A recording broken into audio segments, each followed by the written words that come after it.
Hello guys, I am Neeraj Singh from Chalan and Singh classes. Today we will discuss about male reproductive system. Students, ये topic हमने reproduction chapter से लिया है और आज सिर्फ हम डिस्कशन करेंगे मेल रिप्रोडक्टिव सिस्टम में। देखिए आपके सामने ये फिगर है और जितने टर्म है इसी टर्म को क्या करेंगे हम लोग डिस्कस करेंगे। तो देखिए स्टार्ट करते हैं। सबसे पहले टर्म क्या है? टेस्टिस। तो मेल रिप्रोडक्टिव सिस्टम जो है वो इन्हीं टर्म से मिलकर बना हुआ है। इन्हीं टर्म से मिलकर बना हुआ है मतलब यही सारे ऑर्गन आपको मेल रिप्रोडक्टिव सिस्टम में मिलेंगे। तो हम कह सकते हैं कि male reproductive system consist of testis, urethra, penis, scrotum, epididymis, vas deferens, also known as sperm duct, prostate glands, seminal vesicles and bladder. Bladder means urinary bladder. Bladder means urinary bladder. Now we start. First of all, we start about testis. देखिए testis जो होता है ये pair में होता है। Testis दो होता है और ओवल इन शेप होता है। इसका शेप जो टेस्टिस का होता है ओवल होता है। देखिए ये टेस्टिस का शेप है, यही टेस्टिस है आपका और ये होता है ओवल इन शेप। और एक बात और, जो टेस्टिस होता है वो एब्डोमिनल कैविटी के नीचे लाइज होता है। एब्डोमिनल कैविटी के नीचे होता है। इसके मतलब एब्डोमिनल कैविटी के नीचे कहने का मतलब है कि पेट से नीचे लटका रहता है। दूसरी बात है कि ये क्या होता है, टेस्टिस दो होते हैं। टेस्टिस ये क्या है? ये प्लूरल है। ये क्या है? प्लूरल है। इसका सिंगुलर होता है टेस्टिस। तो टेस्टिस कितने होते हैं? दो होते हैं। देखिए testis are primary reproductive organ. यहां ध्यान देने वाली बात है कि प्राइमरी रिप्रोडक्टिव ऑर्गन किसको कहते हैं।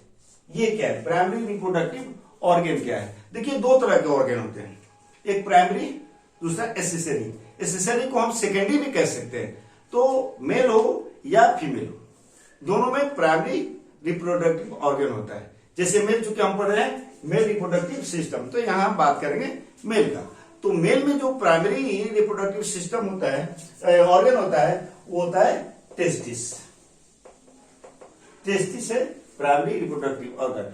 और जो सेकेंडरी रिप्रोडक्टिव ऑर्गन्स होते हैं वो प्राइमरी रिप्रोडक्टिव ऑर्गन को हेल्प करते हैं, मदद करते हैं। यानी जो मेल में आएगा वो प्राइमरी रिप्रोडक्टिव सिस्टम जो है, ऑर्गन जो है वो टेस्टिस है और इसको मदद करेगा, हार्मोन जो है रिलीज करता है। देखिए सेमिनल से, वेसिकल से, प्रोस्टेट ग्लैंड से, ये सारे इनको क्या करेंगे? मदद करेंगे। इसलिए हम कह सकते हैं कि जो प्राइमरी रिप्रोडक्टिव ऑर्गन है उसका होना जरूरी है। हो सकता है कि जो सेकेंडरी रिप्रोडक्टिव ऑर्गन्स हो, एक दो नहीं हो, तब भी काम चल सकता है। लेकिन प्राइमरी रिप्रोडक्टिव सिस्टम जो है उसको होना जरूरी है। जैसे समझिए अगर टेस्टिस नहीं रहेगा तो फिर काम नहीं चलेगा, लेकिन इसके कुछ हार्मोन से मान लीजिए रिलीज नहीं होता है तो उससे काम चल सकता है। स्टूडेंट्स, इसका जो टेस्टिस होता है इसका फंक्शन क्या होता है? इसका फंक्शन होता है स्पर्म फॉर्मेशन। देखिए रिप्रोडक्शन के लिए स्पर्म का होना जरूरी है। तो सबसे इंपॉर्टेंट जो काम होता है क्या? Sperm formation. तो स्पर्म फॉर्मेशन कौन करता है? आपका टेस्टिस करता है। इसके साथ साथ सिर्फ स्पर्म फॉर्मेशन से काम नहीं चलेगा, इसका काम एक और है, वो क्या करता है? हार्मोन रिलीज करता है। क्या करता है? हार्मोन रिलीज करता है और उस हार्मोन को कहते हैं हम टेस्टोस्टेरोन। देखिए इसको बॉक्स में बंद कर देते हैं, बहुत इंपॉर्टेंट है, याद रखिएगा। इसको क्या कहते हैं? टेस्टोस्टेरोन।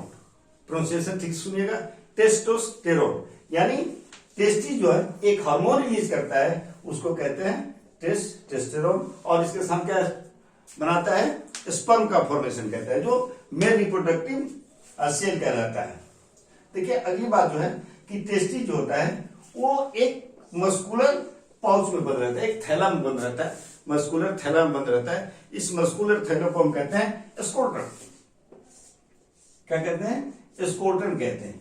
क्या कहते हैं? जो टेस्टिस होता है वो बंद शेप होता है और एक पाउच में बंद रहता है, एक बैक सेक लाइक स्ट्रक्चर में बंद रहता है। उस सेक लाइक स्ट्रक्चर को हम कहते हैं स्कोर्टन। देखिए फिगर में देखिए वही ये सेक लाइक स्ट्रक्चर, देखिए इसको क्या कहते हैं? स्कोटम कहते हैं। अगला point students, the testis are outside the abdominal cavity. जैसे हमने आपको बताया कि पेट के नीचे हैंग करते रहता है। इसके पीछे कारण है, ऐसे ही नहीं हैंग करते रहता है। देखिए क्या कारण है कि जब स्पोर्म फॉर्मेशन होता है, टेस्टिस में स्पोर्म का फॉर्मेशन होता है, तो उसके लिए स्पोर्म फॉर्मेशन के लिए जो नॉर्मल आपका बॉडी टेम्परेचर है, ये आपके बॉडी के मसल के डीप में जितना टेम्परेचर है उससे 3 डिग्री सेल्सियस कम टेम्परेचर चाहिए होता है। इसलिए जो होता है टेस्टिस जो होता है वो एब्डोमिनल कैविटी के नीचे हैंग करते रहता है। यही बात यहां लिखा हुआ है, the testis outside the abdominal cavity because sperm formation require lower temperature than the normal body temperature. और बॉडी टेम्परेचर कितना नॉर्मल से कितना कम होना चाहिए, तो लगभग 3 डिग्री सेल्सियस। इसलिए जो क्या है टेस्टिस है वो बॉडी के बाहर लटकते रहता है।